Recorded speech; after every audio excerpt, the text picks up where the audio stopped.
3주 전에 11월 27일에 저희 가정은 4년간 살았던 신평동에서 하단 2동으로 이사를 했습니다. 새롭게 이사한 집은 준공된 지 31년이 지난 아파트이기 때문에 아무래도 여기저기 손봐야 할 곳이 많았습니다.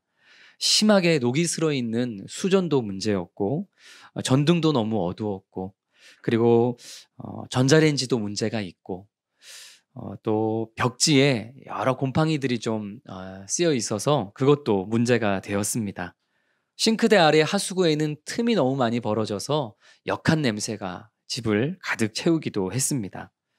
저는 아내와 함께 이 이사한 집의 이 문제들을 다 해결하기 위해서 지출되는 비용이 얼마나 될지를 계산을 해 보았는데, 이것을 다 해결하자니 결코 적은 비용이 아니었습니다.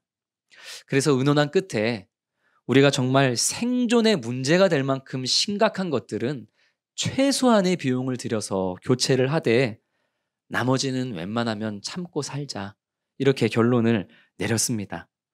이런 결론에 도달하게 된 가장 중요한 이유가 무엇일까요?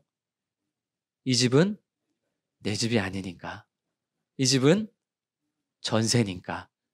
이 집은 기한이 차면 언젠가 떠나야 할, 잠깐 살다 갈 곳이기 때문에 마음 같아서는 이것저것 다 좋은 것으로 다 갈아엎고 싶었지만, 그러나 잠시 있다 떠날 곳에 그렇게 많은 비용을 들이는 것이 그렇게 현명한 것은 아닌 것 같다라는 결론에 이르게 된 것이죠. 그래서 요즘 아내와 가장 많이 하는 말이 이런 말입니다. 지금 이 집은 아니지만 언제가 될지는 몰라도 나중에 우리 가정이 정착해서 오래 살게 될 그 집, 우리 그 집에 가게 되면 벽지는 우리 마음에 드는 이런 걸로 바꿔보자. 우리가 오래 정착하게 될 그 집이 결정되면 우리 싱크대는 이런 스타일로 한번 바꿔보자. 우리 그 집에 가게 되면 전등은 요런 또 새로운 밝은 걸로 바꿔보자. 지금이 아니라 나중에 우리 가족들이 오래도록 정착하여 살게 될 그 집을 상상하면서, 그렇게 아내와 저는 요즘에 이런저런 아쉬움을 달래면서 그렇게 살아가고 있습니다. 오늘 본문에서 사도 바울은 이와 비슷한 논지로 우리 하나님을 믿고 따르는 자들이 어떻게 살아가야 할 것인지에 대해서 말씀을 하는데요. 우리 5장 1절 말씀 같이 한번 읽겠습니다. 만일 땅에 있는 우리의 장막집이 무너지면 하나님께서 지으신 집, 곧 손으로 지은 것이 아니요 하늘에 있는 영원한 집이 우리에게 있는 줄 아느니라. 아멘. 땅에 있는 장막집, 그리고 하늘에 있는 영원한 집, 이 두 집이 지금 대조되어 있습니다. 땅에 있는 장막집은 언젠가 죽음을 맞이할 수밖에 없는 유한한 우리의 몸, 이 땅에서의 삶을 의미하는 것이죠. 땅에 있는 장막집, 육신이 무너지면, 여기서 장막집이 무너진다라는 것은 육신의 죽음을 의미하는 표현입니다. 바울이 뭐 하는 사람이었죠? 장막 만드는 일을 했던 사람입니다. 아무리 장인 정신을 가지고 견고하게 장막을 만들었다 한들 언젠가 어떤 일에 의해서든지 그 장막은 무너질 수밖에 없더라 하는 것을 사도 바울은 이 장막에 대한 지혜가 있는 사람으로서 잘 알고 있었기에 우리의 육신과 이 땅을 살아가는 그런 우리의 한계를 이렇게 장막에 비유해서 이야기하고 있는 것이죠. 우리의 몸, 그리고 이 땅에서의 삶은 지금 제가 잠시 살다 떠나야 할 이 전셋집처럼 언젠가 때가 되면 나가야 하고 또 무너질 수도 있는, 잠깐 동안 우리가 거주할 곳이라는 것이죠. 그런 곳에 우리가 목숨을 걸고 그것에 우리의 모든 것을 다 투자하는 것, 그것이 과연 지혜로운 삶이겠느냐 하고 사도 바울은 우리에게 교훈하고 있는 것입니다. 반면 하늘에 있는 영원한 집은 어떨까요? 일단 말 그대로 거주 기한이 얼만큼입니까? 영원입니다. 거주 기한이 영원입니다. 또 문제가 없습니다.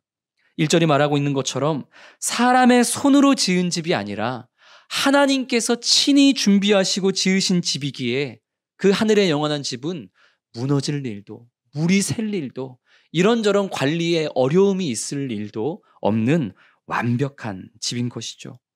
입주하기만 하면 그 기한과 관리에 아무런 염려와 걱정과 근심이 없는 집, 그 집이 어딥니까? 하늘에 있는 영원한 집입니다.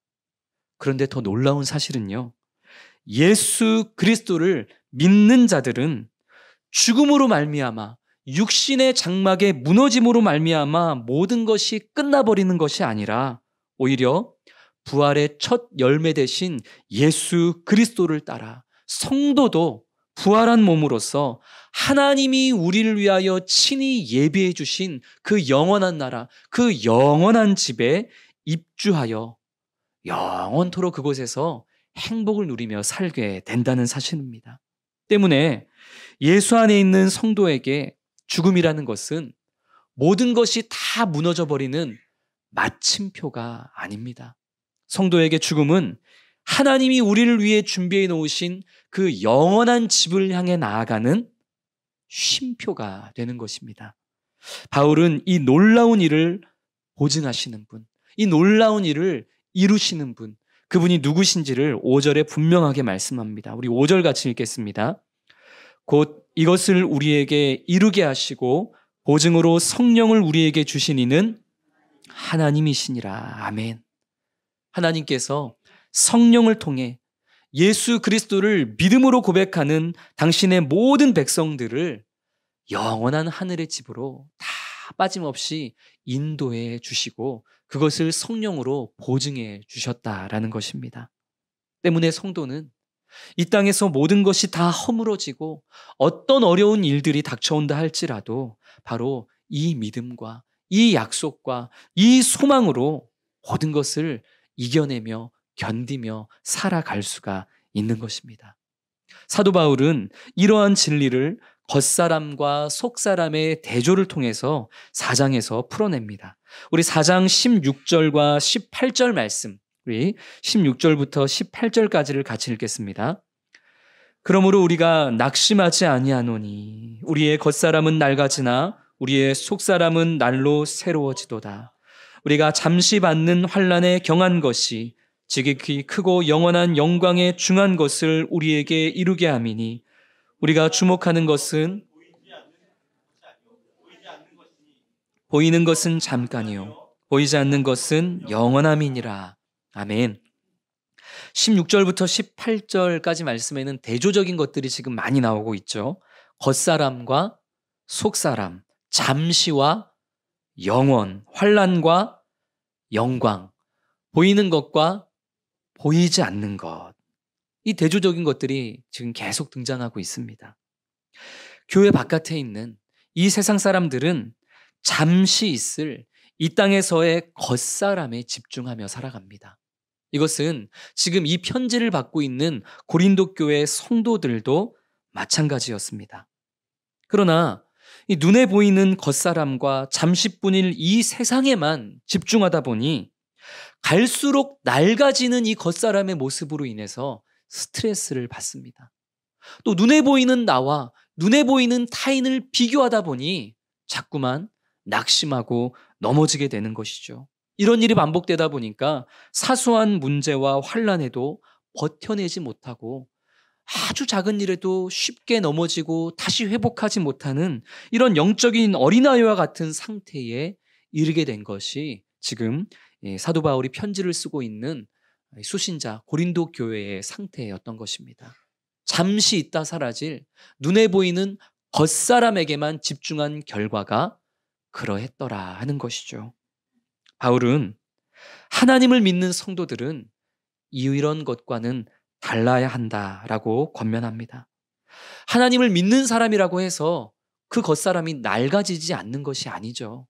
하나님을 열심히 믿는 사람도 그 겉사람은 낡아지기 마련입니다. 그러나 우리의 겉사람은 낡아질지언정 우리의 속사람은 하나님과 동행하는 순간순간마다 하나님과 함께하는 날마다 더 새로워지고 더 힘을 얻습니다. 왜 그럴까요? 앞서 말씀드린 것처럼 하나님께서 예수 안에 살아가는 성도들에게 성령을 보내주셔서 성도로 하여금 하나님께서 마련해 놓으신 저 영원한 하늘나라, 저 영원한 하늘의 집을 바라보게 하심으로써 어떤 어려움과 어떤 마주치는 환난에서도 그것들을 능히 이겨낼 수 있는 소망과 능력을 주시기 때문입니다. 사랑하는 성도 여러분, 무엇을 바라보고 계십니까?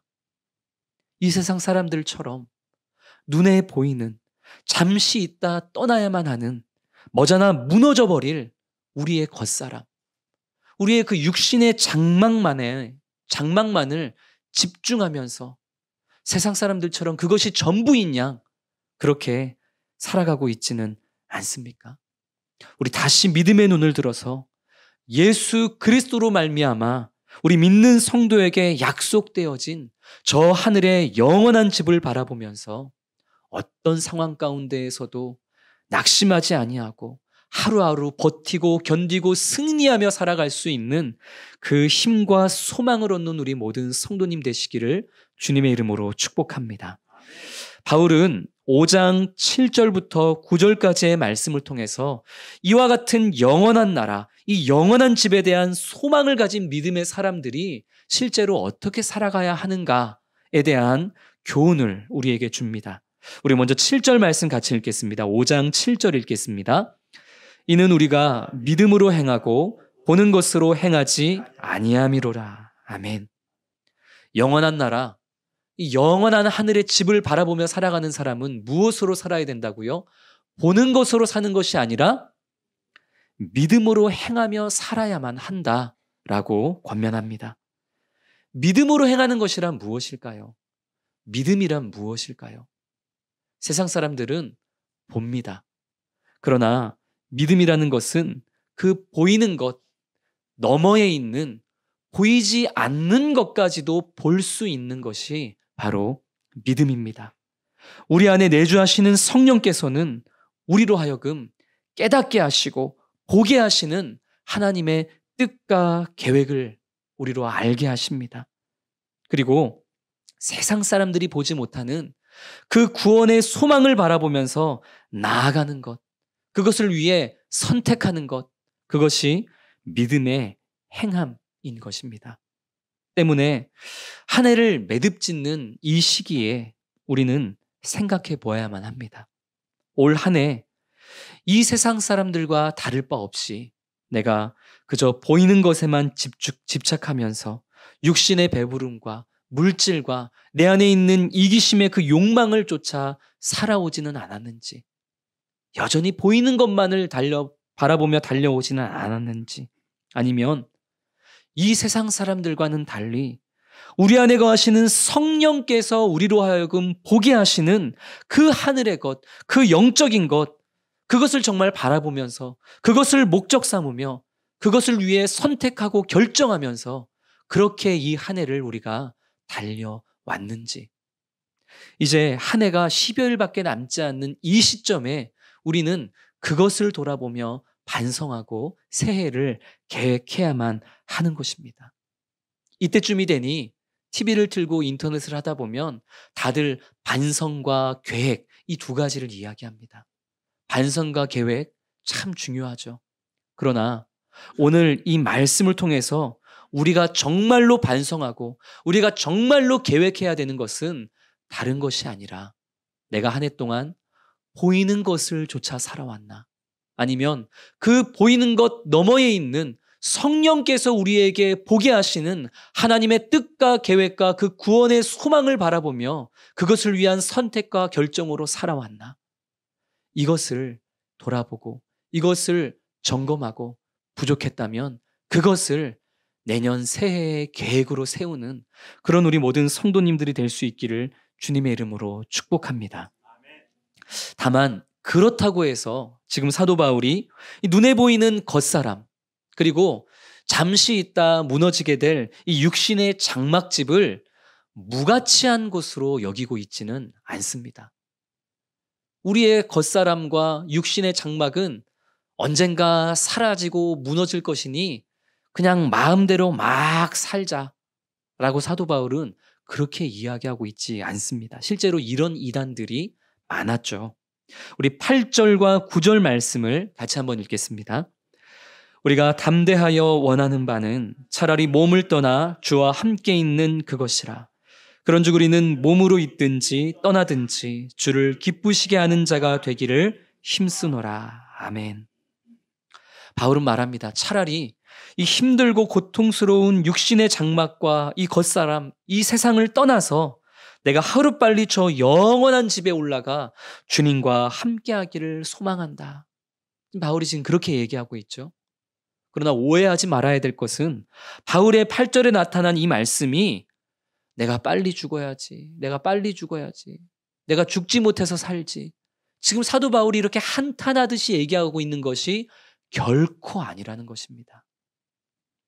우리와는 달리 바울은 복음으로 말미암아 예수 그리스도의 그 이름과 하나님의 나라를 증거하는 삶으로 인해서 오늘 죽게 될지 내일 죽게 될지 당장 언제 자기가 죽음을 맞이하게 될지를 모르는 긴급함과 사망의 그 위태함과 위급함 속에서 지금 살아가고 있는 시점입니다. 그래서 사도 바울은 지금 이렇게 고백하고 있는 것이죠. 내가 언제 죽게 될지는 모르지만 오늘 밤에 죽게 될지 내일 죽게 될지 10년 30년 주에 죽게 될지 언제 죽게 될지는 모르지만 그러나 죽음 이후에 내가 가게 될 곳 주님이 나를 위해서 마련해 주신 저 영원한 집에서 주님과 함께 마주하게 되었을 때에 그때 내가 주님 앞에 결코 부끄럽지 않도록 지금 내게 주어진 이 시간, 지금 내게 주어진 이 겉사람과 육신의 장막으로 살아가는 모든 환경을 내가 주님의 기쁨과 영광을 위해 최선을 다해 살아가겠노라. 죽지 못해 내가 산다. 그 얘기를 하는 게 아니라 언제 죽게 될지 모르지만 죽음 이후에 영원한 천국에서 주님을 만나게 됐을 때 주님, 제가 주님이 주신 겉사람, 주님이 주신 육신의 장막을 살아갈 때에 주님 앞에 부끄럽지 않기 위해 이렇게 살았습니다. 지금 그렇게 살겠노라는 결단을 사도 바울이 8절과 9절 말씀을 통해서 우리에게 보여주고 있는 것이죠. 우리 9절 말씀을 그 바울의 그 결단을 기억하면서 다시 한번 9절만 같이 읽겠습니다. 그런즉 우리는 몸으로 있든지 떠나든지 주를 기쁘시게 하는 자가 되기를 힘쓰노라. 아멘. 몸으로 있든지 겉사람으로 살아갈 때에도 육신의 장막에 갇혀 살아갈 때에도 그리고 그 장막이 무너져 저 영원한 하늘에 하나님이 준비하신 집으로 가게 될 때에도 언제든지 나는 최선을 다해 주님의 기쁨과 영광을 위해 살겠노라 고백하는 것입니다. 육신의 장막이 무너질지라도 눈에 보이는 겉사람이 낡아져 한 줌의 먼지가 될지라도 그때까지의 시간과 그때까지의 환경은 우리 주님이 우리 각자에게 주신 것이기에 우리 믿는 자들은 그 모든 시간, 그 모든 삶의 자리를 주님의 기쁨을 위해서 선용하며 살아가야만 하는 것입니다. 저는 결혼 13년 차인데요. 이번 이사를 포함해서 이사만 7번을 했습니다. 많이 했죠. 그러니까 전세살이를 하는 저에게 집은 정말로 잠깐 있을 공간인 것이죠. 그러다 보니 집에 많은 것을 투자하기가, 지출하기가 영 부담스럽습니다. 그럼에도 불구하고 아내와 제가 자부심을 가지며 살아오고 있는 것이 있는데요. 그게 무엇이냐면 지금까지 6집에서 살았고 지금 이제 7번째 집에 들어가 사는데 우리는 어떤 집이든지 들어갈 때보다 나올 때 그 집을 더 깨끗하고 더 아름답게 만들어 놓고 왔다는 사실입니다. 이것은 아내와 제가 정말 자부하는 그런 자랑이기도 합니다.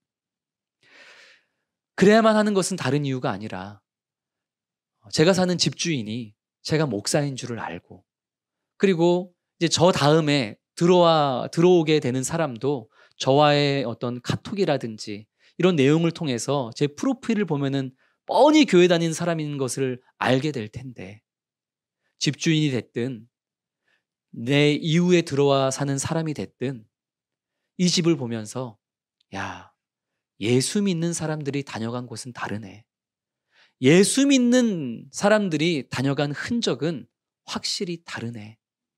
이렇게 이 작은 것을 통해서나마 우리 주님의 이름이 영광받기를 바라는 그 아주 작은 소망으로 아내와 저는 이 집을 나올 때 그 집을 늘 깨끗하게 하고 나옵니다. 이번에도 이사를 나오는데 이사를 막 나오면서 현관문 바깥에 붙여 있는 우리 부산 사랑의 교회 교패, 그것을 제가 떼고 나오는데 얼마나 깡깡하게 붙어 있는지 잘 떼지지를 않는 거예요. 근데 이삿집 아저씨는 먼저 출발을 해버렸고 이삿집 아저씨보다 제가 먼저 이 새로운 집에 도착해서 문을 열어줘야 하기 때문에 급하게 그 교패를 떼고 나왔습니다. 그런데 떼기는 뗐는데 이 끈적끈적한 이 접착제가 테두리에 조금씩 흔적이 남아 있었던 것이죠. 어쩔 수 없이 시간이 없어 왔습니다. 새 집에 이사 와서 이런저런 정리를 하고 살아가는데 며칠이 지나도 마음이 찜찜한 것이죠. 그래서 한 3, 4일이 지나 다시 예전에 살던 그 집에 가서 깨끗하게 그 교패가 붙어있던 흔적을 지우고 왔습니다. 누군가가 이사를 왔는데 이 현관문에 어떤 명패와 같은 것이 붙여져 있던 흔적이 있다면 이것은 100% 교패가 붙어 있던 것이죠. 교패 말고는 현관에 그런 게 붙어 있을 이유가 없죠. 그런데 그 끈적끈적 지저분한 흔적을 보면서 그 집에 이제 들어오게 될 사람은 분명 전에 이 집에 살던 그 사람이 믿는 하나님을 욕하지 않겠습니까? 도대체 이 사람이 믿는 하나님은 어떤 사람이길래 이렇게 뒤처리도 깨끗하게 하지 않고 가나? 하나님을 욕하지 않겠습니까? 그렇기 때문에 우리는 이 땅에서 눈에 보이는 겉사람의 모습으로 살고 또 언젠가 무너지게 될 우리 육신의 장막으로 살아갈 때에도 그 모든 시간, 그 모든 순간을 하나님 앞에 하나님의 영광을 위하여 주님의 기쁨을 위하여 사람들 앞에 부끄럽지 않은 모습으로 살아가야만 하는 것입니다. 사랑하는 성도 여러분, 이제 2023년이 10여일 정도 남았습니다. 앞서 말씀드린 것처럼 이 기간은 이 세상을 살아가는 모든 사람들에게 반성과 새해를 계획하는 시간입니다. 무엇을 반성하고 어떤 것을 계획하고 나의 어떠한 삶을 돌아보아야 하는지 오늘 말씀을 통해 기준을 세울 수 있는 그런 우리 성도님 되시기를 주님의 이름으로 축복합니다. 한 해 동안 무엇을 바라보고 살아왔는지 또 무엇을 바라보며 내가 살아가야 하는지 이것을 계획할 때 우리가 성령의 도우심 안에서 영적인 것을 반성하고 영적인 것을 계획하며 살아갈 때에 그 영적인 사람이 살아가는 모든 삶의 흔적들은 분명 하나님이 기뻐하시고 하나님이 영화롭게 되는 삶의 흔적일 것이라 저는 믿어 의심치 않습니다. 바울처럼 하늘에 있는 영원한 집을 소망하며 살아가되 그 영원한 집에 이르기까지 우리가 겉사람으로 그리고 육신의 장막으로 살아가는 그 모든 시간 이 땅에서 이 사회에서 교회에서 공동체에서 부끄러움 없는 모습으로 우리가 믿는 하나님의 기쁨과 그 영광을 드러내는 삶으로 그렇게 한 해를 마무리하고 새해를 맞이하는 살아가는 우리 모든 성도님 되시기를 주님의 이름으로 축복합니다.